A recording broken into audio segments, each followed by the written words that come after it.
Boa tarde. Eu estou aqui para falar para vocês a importância do IPI da saúde mental. Alguém aqui já ouviu falar em burnout? Então, quando a gente vê estatísticas, a gente se comove, mas na realidade a gente acha que é alguma coisa que está longe. Mas quando a gente dá nomes, a gente começa a ver que as coisas podem acontecer próximo da gente. Eu, no final de 2022, eu passei uma situação desconfortável a bordo, desci muito mal, muito triste, mas a família estava em férias. Eu decidi não conversar com eles sobre o que tinha me acontecido a bordo. Afinal de contas, eu achava que era alguma coisa que eu iria saber lidar de uma forma fácil, como eu já lidei com outras vezes que eu tive algumas adversidades, mas não foi isso que aconteceu. Quando eu cheguei no aeroporto, eu percebi que os meus lábios estavam secos, que as minhas mãos estavam trêmulas, suando, tive dor de barriga, um arrepio, um pavor, que eu não sabia mais o que é que estava acontecendo. E na realidade era porque o meu corpo dizendo que eu estava com medo de subir a bordo e passar por uma situação parecida com aquilo que eu tinha passado alguns dias atrás.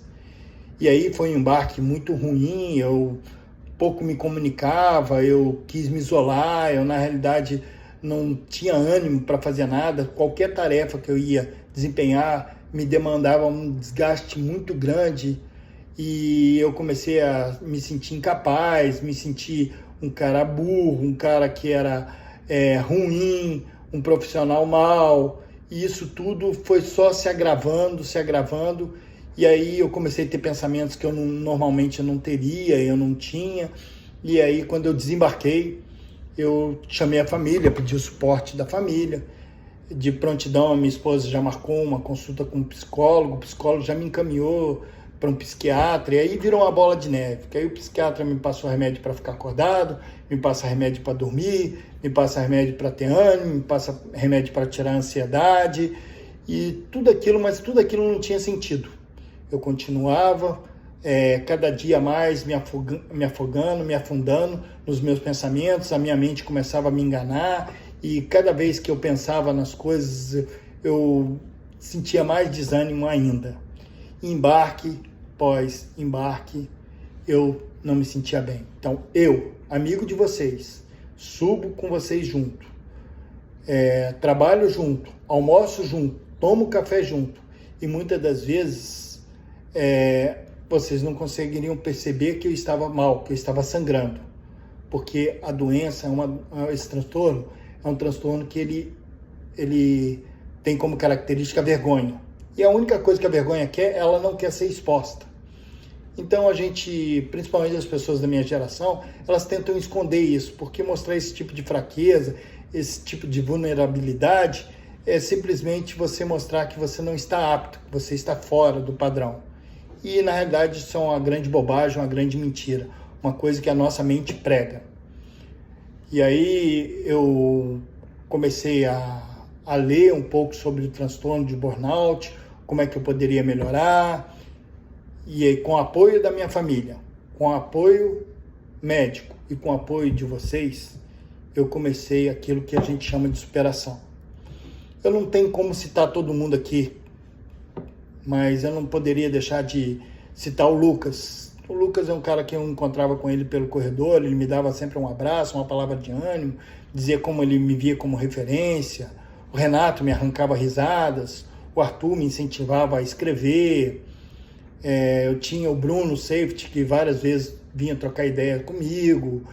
Eu tinha os cafés da tarde no coffee shop com os mecânicos, com a turma da Ocean, isso tudo foi me ajudando a voltar a ser.